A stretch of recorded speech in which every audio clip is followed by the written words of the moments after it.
여기서 찬양하고 있는데 사실 처음 이 금요기도회 시작할 때 이렇게 될 줄 몰랐어요. 근데 정말 이렇게 될 줄 모르고 그냥 기도하고 싶은 사람들의 마음을 모아서 그냥 우리 작게라도 기도하자라고 시작했는데 찬양하면서 네. 하나님이 참 이 좋은 나무 교회 가운데 귀한 이런 영적인 축복들을 주시는구나라는 생각이 들어서 참 좋습니다. 네. 그래서 오늘 우리 기도하기 전에 간단하게 이제 말씀을 같이 나눴으면 좋겠는데요. 오늘 함께 나눌 말씀은 창세기 25장 27절에서 34절의 말씀입니다. 제가 먼저 읽고 이렇게 한 절씩 번갈아 가면서 읽도록 하겠습니다. 제가 27절 먼저 읽을게요. 그 아이들이 장성함에 에서는 익숙한 사냥꾼이었으므로 들 사람이 되고 야곱은 조용한 사람이었으므로 장막에 거주하니 이삭은 에서가 사냥한 고기를 좋아하므로 그를 사랑하고 리브가는 야곱을 사랑하였더라. 야곱이 죽을 쑤었더니 에서가 들에서 돌아와서 심히 피곤하여 야곱에게 이르되 내가 피곤하니 그 붉은 것을 내가 먹게 하라 한지라. 그러므로 에서의 별명은 에돔이더라. 야곱이 이르되 형의 장자의 명분을 오늘 내게 팔라. 에서가 이르되 내가 죽게 되었으니 이 장자의 명분이 내게 무엇이 유익하리요. 야곱이 이르되 오늘 내게 맹세하라. 에서가 맹세하고 장자의 명분을 야곱에게 판지라. 야곱이 떡과 팥죽을 에서에게 주매 에서가 먹으며 마시고 일어나 갔으니 에서가 장자의 명분을 가볍게 여김이었더라. 아멘. 네. 오늘 읽었던 이 본문에 나오는 이 야곱과 에서는요, 우리 지난 시간에 나왔던 그 제물로 바쳐질 뻔했던 그 이삭의 아들들입니다. 야곱과 에서는 이삭의 쌍둥이 아들인데요. 이 오늘 본문에 나온 이 두 아들의 모습을 통해서 우리가 한 주간 어떤 삶을 살아야 할지 한번 생각해 보는 시간을 가졌으면 좋겠습니다. 아까도 얘기해 드렸듯이 야곱과 에서는요, 쌍둥이에요. 그런데 오늘 본문에서도 이 둘에 대해서 묘사한 것들이 나오는 내용에서 보면 형 에서와 동생 야곱은 조금 성향이 다른 것 같습니다. 그래서 형 에서는요, 사냥을 좋아하는 매우 활발한 활동적인 성향이었고요. 동생 야곱은 집에서 조용히 있는 것을 좋아하는 성향이었습니다. 그래서 어느 날 동생 야곱이 집에서 팥죽을 이렇게 만들고 있었어요. 그런데 그때 사냥에서 막 돌아온 에서가 이 바깥 활동으로 인해서 매우 지쳐 있었고 배가 심히 고픈 상태였습니다. 그런 상황에서 이 맛있는 팥죽, 달콤한 팥죽 냄새를 맡았으니 이 형 에서가 어땠을까요? 한마디로 이 정신줄을 놓았어요. 그래서 에서의 생각은 온통 내가 지금 당장 이 팥죽을 먹어야겠다. 그래서 내 이 배고픔을 좀 해소하고 싶다라는 생각만 있었습니다. 그런데 이 동생이요, 이 에서의 이 상황을 이미 다 이렇게 간파하고 있었던 것 같아요. 그래서 야곱에게 이 팥죽을 먹게 해달라고 에서가 이렇게 부탁을 하죠. 그랬더니 이 형에게 오히려 다시 제안을 합니다. 뭐라고 이야기를 하냐면 형인 에서가 가지고 있던 그 장자권을 나한테 주면 내가 팥죽 한 그릇을 주겠다라고 역으로 제안을 해요. 그러면 여기서 이 장자권이 뭐길래 이 상황에 머리를 굴려서 형이 가지고 있는 이 장자권을 빼앗으려고 하고 있을까요? 이 성경에서 나오는 장자권은요, 이 가정과 민족 안에 첫 아들이 갖는 영적인 그리고 물질적인 우선권과 권위를 말하고 있습니다. 쉽게 말하면 가문의 대표자이고요, 통솔권을 가지고 있고 뿐만 아니라 아버지 재산의 2배를 상속받을 수 있습니다. 그리고 무엇보다도 이런 하나님의 언약 계승 그리고 제사장 직무를 포함한 여러 많은 영적인 축복을 받을 수 있다라는 의미를 가지고 있어요. 아마 야곱은요, 이 장자권이 무지 탐났을 겁니다. 그리고 어쩌면 억울했을 수도 있어요. 아까도 얘기 드렸지만 야곱과 에서는 쌍둥이입니다. 쌍둥이는요, 몇 분 차이로 형과 동생이 뒤바뀌어요. 뒤바뀔 수도 있는 상황이에요. 그래서 뱃속에서 조금만 다른 상황이었다면 어쩌면 야곱이 에서보다 먼저 나와서 그 장자권을 자기가 가질 수도 있었습니다. 그런데 지금 그러지 못한 상황이 속상했을 수도 있을 거예요. 그래서 어쩌면 야곱은요, 형에게서 이 장자권을 빼앗아 올 절호의 기회다라고 생각했을 것입니다. 그런데 반면 이 장자권을 가지고 있던 형 에서는요, 자기가 가지고 있는 이 장자권이 얼마나 큰 축복인 줄 몰랐던 것 같아요. 그래서 에서는 지금 당장 이 눈앞에 닥친 자신의 결핍을 채워나가는 것이 장자권보다 더 중요했습니다.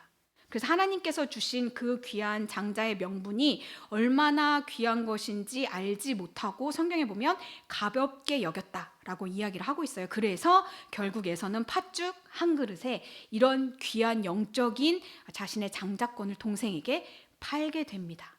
이 모습을 볼 때 에서의 모습이 어때 보이세요? 저런 어리석은, 아무리 배가 고파도 그렇지 그 귀한 장자권을 그 팥죽 한 그릇에 팔아? 엄청 어리석네 라고 생각하시나요?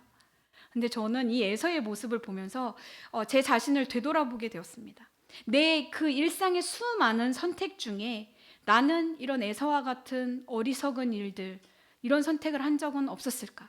이 하나님이 주시는 수많은 영적인 축복 대신에 지금 내게 닥친 이런 현실적인 문제 때문에 이거를 해결하기 위해서 전전긍긍하고 있지는 않았나라는 생각을 해보게 되었습니다. 에서는요, 자신이 가지고 있던 이 장자권에 대해서 이렇게 이야기를 하고 있는데요. 오늘 우리가 읽었던 32절을 다 같이 읽어보도록 하겠습니다. 시작. 에서가 이르되 내가 죽게 되었으니 이 장자의 명분이 내게 무엇이 유익하리요. 네. 사실요, 에서가요, 지금 이 팥죽 한 그릇을 먹지 않는다고 죽지 않습니다. 그냥 배고플 뿐이죠. 그런데도 불구하고 에서가 이렇게 말한 것은 가치 판단의 문제라고 볼 수 있습니다. 에서는요, 눈앞의 배고픔이 보이지 않는 언약보다 더 실제적으로 보였기 때문에 그는 보이지 않는 약속보다 눈에 보이는 만족을 택했던 것입니다. 하나님의 자녀된 우리에게는요, 분명 하나님이 주시는 영적인 축복들이 굉장히 많이 있습니다. 그리고 우리의 일상들을 통해서 그 축복을 누릴 수 있는 수많은 기회와 영역들이 분명히 있습니다. 그럼에도 불구하고요, 우리에게 주어진 이 영적인 축복이 얼마나 귀한 것인지 알지 못하면 그것들을 가볍게 여기는 선택들을 할 수 있다라는 것입니다. 그래서 우리는 오늘 이 에서의 모습을 통해 이 에서의 모습이 우리의 모습이 아니었으면 좋겠습니다. 내가 이 영적인 축복들이 얼마나 귀한지 몰라서 가볍게 여겨서 이 영적인 축복이 아닌 세상의 것, 눈앞에 보이는 것들을 선택하는 어리석은 일들을 하지 않기를 간절히 바랍니다. 그렇다면 이번에는요, 동생 야곱의 모습을 한번 살펴보았으면 좋겠습니다. 에서와는 달리어 야곱은 하나님께서 주신 그 영적 축복을 누릴 수 있는 장자권이 얼마나 귀한 건지 알았고 그거에 대한 소망함이 있었습니다. 그래서 기회가 찾아왔을 때 그것을 놓치지 않고 형 에서에게서 그 장자권을 빼앗아 옵니다. 어떻게 보면요, 야곱은요, 하나님의 영적 축복을 사모했어요. 그래서 그거를 가져오고 싶었을 뿐입니다. 이랬던 야곱의 모습이 어때 보이시나요? 이거는 영적인 축복을 갈망하고 내가 받고자 한 거기 때문에 괜찮다고 느껴지시지 않으신가요? 여기서 우리가 알아야 할 한 가지가 있습니다. 그건 뭐냐면 하나님은요, 이미 형 에서가 아니라 야곱을 통해 장자의 영적 축복을 흘러가게 하시기로 계획하고 계셨습니다. 우리가 오늘 읽지는 않았는데 창세기 25장 22절에서 23절을 같이 읽도록 하겠습니다. 좀 길긴 한데 우리 22절 23절을 같이 읽겠습니다. 시작. 그 아들들이 그의 태 속에서 서로 싸우는지라 그가 이르되 이럴 경우에는 내가 어찌할꼬 하고 가서 여호와께 묻자온대 여호와께서 그에게 이르시되 두 국민이 내 태중에 있구나 두 민족이 내 복중에서부터 나누이리라 이 족속이 저 족속보다 강하겠고 어린 자를 섬기리라 하셨더라. 아멘. 이미 하나님께서는요, 동생 야곱을 통해 이스라엘 민족을 이루시고자 하는 큰 계획을 가지고 있으셨습니다. 그래서 태중에서 이미 큰 자가 어린 자를 섬기겠다. 이건 반대로 얘기하면 동생이 오히려 더 큰 민족을 이루겠다라는 약속의 말씀입니다. 이 말인즉 야곱이 이렇게 형 에서에게서 권모술수를 쓰고 거래를 하지 않았어도 하나님의 때가 되면 하나님의 방법으로 이루실 일들이었다는 것입니다. 이 일로 인해서요, 오히려 야곱은요, 형 에서를 피해 도망하는 긴 도피 생활이 이어졌고요. 그래서 이 야곱의 인생은 꼬이고 한참을 돌아가게 되었습니다. 야곱은요, 장자의 명분이 얼마나 귀한 것인지는 알았지만 그는 하나님의 때와 방법을 기다리지 않았고요, 자신의 생각과 방법으로 그 일을 이루려 하고 있었습니다. 우리가요, 믿음으로 하나님의 약속을 받고 그 영적인 축복을 사모하면서도 때로는 하나님의 때를 기다리지 못하고 내 생각과 세상의 방법으로 그것을 이루려고 할 때가 있습니다. 하나님의 자녀에게는요, 분명 하나님이 영적인 축복들을 허락하십니다.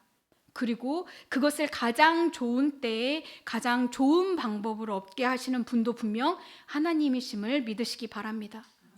성도는요, 보이는 것에 속지 말고 보이지 않는 약속을 신뢰하며 하나님의 때와 방법을 기다리는 삶을 살아야 할 것입니다.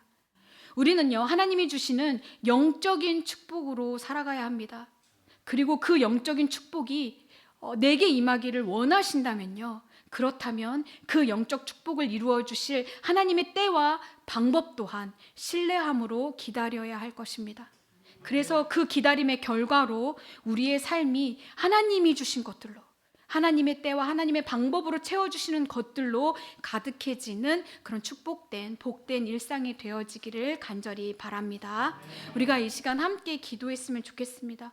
에서의 모습도 야곱의 모습도 분명 우리의 삶에, 우리의 선택 속에 있을 것입니다. 그럴 때 우리가 이 시간 하나님 앞에 간절히 기도하기는 우리가 하나님이 내게 부어주실 이 영적인 축복들을 사모하며 내게 달라고 간구하는 기도도 분명 필요합니다. 하나님, 이 시간 내게 영적인 축복들을 부어주시옵소서. 내가 그것들을 기대하며 사모합니다 라고 기도해 주셨으면 좋겠고요. 또 하나, 하나님께서 부어주실 그 영적인 축복들을 내가 하나님을 신뢰함으로, 나의 방법으로, 나의 욕심으로 이루려 하는 것이 아니라 하나님의 때와 방법들을 기다림으로, 하나님을 신뢰함으로 그 한 걸음 한 걸음을 나아갈 수 있도록 나의 삶을 인도해 달라고 기도해 주셨으면 좋겠습니다. 우리 이 시간 말씀을 생각하며 영적인 축복을 내게 부어 주시옵소서. 또한 내가 그 영적인 축복을 사모하며 하나님의 때와 방법을 기다리는 삶을 살아가게 해달라고 이 시간 간절히 기도하며 나아가겠습니다. 기도하시겠습니다.